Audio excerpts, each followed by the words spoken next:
राधे राधे आप सभी को। मैं रुचिका ईशानी फिर से हाजिर हूँ विवाह या अनुबंध के अगले भाग के साथ। अभी तक आपने सुना रणवीर श्वेता के साथ हुई अपनी पहली मुलाकात याद कर रहा है जो हॉस्पिटल में हुई थी। रणवीर के प्रस्ताव को श्वेता सिरे से नकार देती है, ठुकरा देती है और हॉस्पिटल से चली जाती है। चलिए अब आगे सुनते हैं। रणवीर अपनी गाड़ी में बैठकर हॉस्पिटल से निकलने लगता है। रोड पर कुछ लोगों का जमघट लगा हुआ है। पहले तो रणवीर इग्नोर कर देता है, फिर उसे वही लड़की श्वेता की झलक दिखाई देती है। वो गाड़ी रुकवाता है और वहाँ जाता है। श्वेता एक लड़के से लड़ रही है जिसने उसकी स्कूटी ठोक दी अपनी बाइक से। ज़्यादा चूचा मत कर और मुझे मेरी स्कूटी ठीक करवा, नहीं तो तेरी दांत तोड़ दूंगी सारे। लड़का कहता है गलती तुम्हारी है, मेरी नहीं, मुझे पैसे दो, बाइक की हेडलाइट टूट गई सारी। रणवीर बीच में आता है, उस लड़के को पैसे देता है। ये लो पैसे और जाओ। बाइक वाला पैसे ले लेता है और चला जाता है। श्वेता गुस्से से रणवीर को देखने लगती है जैसे अभी खा जाएगी उसे, वो भी बिना भुने। रणवीर सभी को भगा देता है वहाँ से। श्वेता स्कूटी उठाने लगती है तो रणवीर उसकी मदद करने लगता है। श्वेता चिल्लाती है रहने दीजिए, मैं खुद कर लूँगी, मुझे आपकी मदद नहीं चाहिए। रणवीर उसकी एक नहीं सुनता और अपने ड्राइवर को कहता है स्कूटी ठीक करवा के श्वेता के देकर आने की। श्वेता मना करती है लेकिन रणवीर एक नहीं सुनता। ड्राइवर चला जाता है स्कूटी लेकर। रणवीर चलिए, मैं आपको छोड़ देता हूँ। श्वेता हाथ जोड़कर कहती है यही तो कह रही हूँ मैं तब से, मुझे छोड़ दीजिए, बख्श दीजिए। रणवीर कहता है देखिए आप अकेले पैदल कैसे जाएंगे इन पहाड़ों में, चलिए मैं छोड़ देता हूँ। श्वेता चिढ़कर कहती है देखिए मिस्टर, मैं यही पली बड़ी हूँ, सब कुछ जानती हूँ शिमला का, आप जाइए अपने रास्ते। रणवीर कहता है देखिए बादल काले काले आ गए हैं, कभी भी बारिश हो जाएगी और फिर पहाड़ों में फिसलन कितनी होती है ये तो आप जानती ही हैं, चलिए मैं छोड़ दूंगा और आपसे बात भी हो जाएगी। श्वेता पैर पटकते हुए गाड़ी में बैठ जाती है जाकर। रणवीर मुस्कुराता हुआ आता है और ड्राइवर सीट पर बैठकर गाड़ी घुमा लेता है। रणवीर पूछता है आप कहाँ रहते हो? श्वेता चिढ़कर यहीं शिमला में। रणवीर कहता है मेरा मतलब शिमला में कहाँ? श्वेता कहती है माल रोड के पास ही। रणवीर अच्छा ठीक है। कुछ देर रणवीर शांत रहता है। श्वेता का गुस्सा भी शांत हो जाता है। श्वेता सामने रोड को देखते हुए कहती है आपने वो सब क्यों कहा? रणवीर कहता है एक वजह है। श्वेता कहती है मैंने भी यही पूछा है, क्या वजह है? रणवीर कहता है मेरी बात ध्यान से सुनो श्वेता, तुम्हें इस वक्त पैसों की ज़रूरत है अपने और अपने पिता के इलाज के लिए, जो मैं दे सकता हूँ और तुम्हें लौटाने की भी ज़रूरत नहीं होगी। श्वेता कहती है लेकिन ऐसा क्या है, मतलब आपको शादी क्यों करनी है? रणवीर कहता है मुझे एक कॉन्ट्रैक्ट मैरिज करनी है तुमसे। ये सुनकर श्वेता गुस्से में आ जाती है क्या आप पागल हैं या मुझे पागल समझ रहे हैं? रणवीर कहता है ना मैं पागल हूँ और ना तुम्हें समझ रहा हूँ, मैं एक कॉन्ट्रैक्ट साइन करवाऊंगा तुमसे। मुझे तुमसे सिर्फ एक चीज़ चाहिए, वो मुझे दे दो, मुक्त हो जाओगी मुझसे, लेकिन बदले में मैं तुम्हारा और तुम्हारी फैमिली का ज़िंदगी भर ख्याल रखूँगा। तुम्हें पूरे पैसे मिलेंगे, कोई कमी नहीं होगी तुम्हारे पास, जो चाहोगी वो हासिल हो जाएगा, बस मुझे एक ही चीज़ चाहिए तुमसे। श्वेता कहती है अच्छा क्यों, आप क्या शिमला के राजकुमार हो जो आपके पास इतना पैसा है कि आप सारी ज़िंदगी मेरा और मेरे परिवार का ध्यान रखोगे?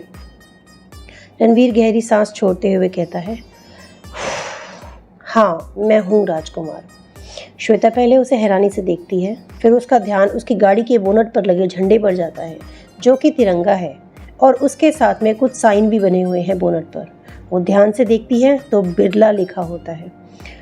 श्वेता हैरानी से बोलती है आप वो बिरला रणवीर बिरला हो? आप मजाक तो नहीं कर रहे हो ना? रणवीर कहता है नहीं, मुझे मजाक करना पसंद नहीं है, मैं सीरियस हूँ, मैं ही रणवीर बिरला हूँ। श्वेता की अब बोलती बंद हो जाती है। रणवीर कहता है कहाँ जाना है? हम माल रोड पर हैं। श्वेता की तंद्रा टूटती है। हाँ। रणवीर अरे किधर चले ये तो बताओ। श्वेता कहती है वो मैं चली जाऊँगी यहाँ से, पैदल का रास्ता है, कार नहीं जाएगी। रणवीर गाड़ी रोककर मैंने जो कहा है उसे एक बार सोचना, मैं अपने आदमी को भेजूंगा तुम्हारे पास 2 दिन बाद। मुझे तुम्हारा जवाब चाहिए और चाहूँगा कि मेरे हक में हो तुम्हारा जवाब। श्वेता कहती है एक सवाल था, पूछूं? रणवीर कहता है जी पूछिए। श्वेता कहती है क्या चाहिए आपको मुझसे? रणवीर इस सवाल पर चुप हो जाता है और इधर उधर देखने लगता है। श्वेता फिर कहती है ऐसा क्या चाहिए आपको मुझसे, आपने बताया नहीं मिस्टर बिरला। रणवीर गाड़ी से बाहर देखते हुए सिर्फ एक बच्चा, मेरे घर का वारिस। श्वेता हैरान हो जाती है क्या बच्चा? लेकिन वो तो आप नॉर्मल शादी करके भी कर सकते हैं, किसी भी लड़की से। रणवीर कहता है, मेरा केस थोड़ा अलग है मिस श्वेता, मुझे आपसे बेहतर कोई नहीं लगा अभी तक, आप देख लीजिए। श्वेता कहती है, किसी की मजबूरी का फ़ायदा उठाना खूब जानते हैं आप मिस्टर बिरला। रणवीर कहता है, मजबूरी मेरी भी है मिस श्वेता, सिर्फ आपकी नहीं है। श्वेता पूछती है, ऐसी क्या मजबूरी है? रणवीर कहता है, आप हाँ कहिए तभी आपको जानने का हक होगा, उससे पहले नहीं। श्वेता उतर जाती है गाड़ी में से और जाने लगती है। रणवीर गाड़ी में से उतरता है और उसे आवाज़ लगाता है। श्वेता पलटती है, आपका फ़ोन मिस बजाज। श्वेता अपनी पॉकेट देखती है तो उसे नहीं मिलता। वो वापस रणवीर के पास जाकर उसके हाथ से फ़ोन ले लेती है। आपको कैसे पता चला मेरा नाम? रणवीर उसके हाथ में अपना कार्ड थमा देता है, बस चल गया। श्वेता उसे गुस्से से देखकर चली जाती है। रणवीर उसे जाते हुए देख रहा है। श्वेता उसकी नज़रों से ओझल हो जाती है। रणवीर गाड़ी में बैठता है और गाड़ी स्टार्ट करके ऑफिस की ओर चला जाता है। अब वर्तमान में रणवीर की याद खत्म होती है। रणवीर श्वेता को याद कर रहा है और खुद से ही बातें कर रहा है। चलो अब तुम मेरी हो जाओगी श्वेता, लेकिन एक सच ये भी है कि मैं तुम्हारे लायक नहीं हूँ। काश तुम्हें मेरा प्यार दिखाई दे, बाकी मेरी कमियां नहीं। जहाँ तक मुझे इंसान पहचानने की समझ है, तुम बहुत नेक दिल लड़की हो और तुम्हारा मेरे घर में होना ही काफ़ी है। बहुत सी परेशानियाँ ख़त्म हो जाएंगी।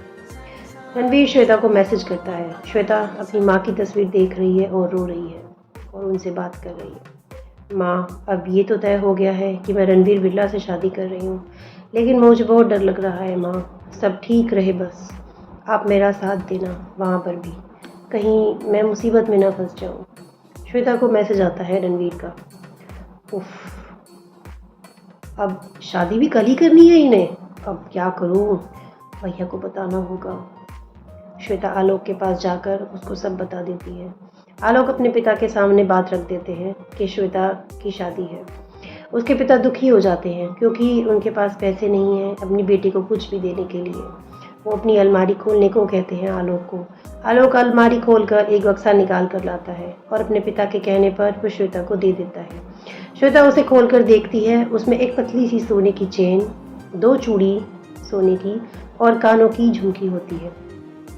अनिल जी धीरे से बोलते हैं, गुड़िया ये तेरी माँ के हैं, बाकी सब तो बिक चुका है, लेकिन मैंने ये संभाल के रखे थे तेरे लिए। आलोक ने तो अपनी माँ को देखा था लेकिन तूने नहीं देखा, इसलिए हमने ये बचा कर रखे हैं, इसे अपने साथ ले जाना बेटी।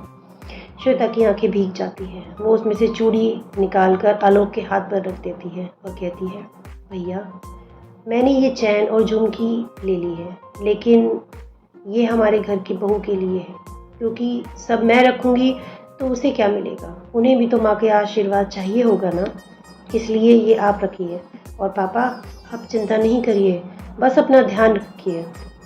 आलोक श्वेता के सिर पर हाथ रख देता है। श्वेता अपने कमरे में आ जाती है। रणवीर को मैसेज करती है, मैं तैयार हूँ कल के लिए, कहाँ आना है? रणवीर कहता है, कल कोर्ट में आ जाना और मैं सुबह आपके लिए कुछ भिजवा रहा हूँ, वो पहन लेना प्लीज़, मुझे अच्छा लगेगा। श्वेता, जी। श्वेता अब फ़ोन रख देती है और सो जाती है। रणवीर भी सो जाता है। अब आगे देखते हैं क्या होगा। मेरी बाकी नई वीडियोस को सुनने के लिए please subscribe to my channel and follow me on Instagram Ruchika Ishani.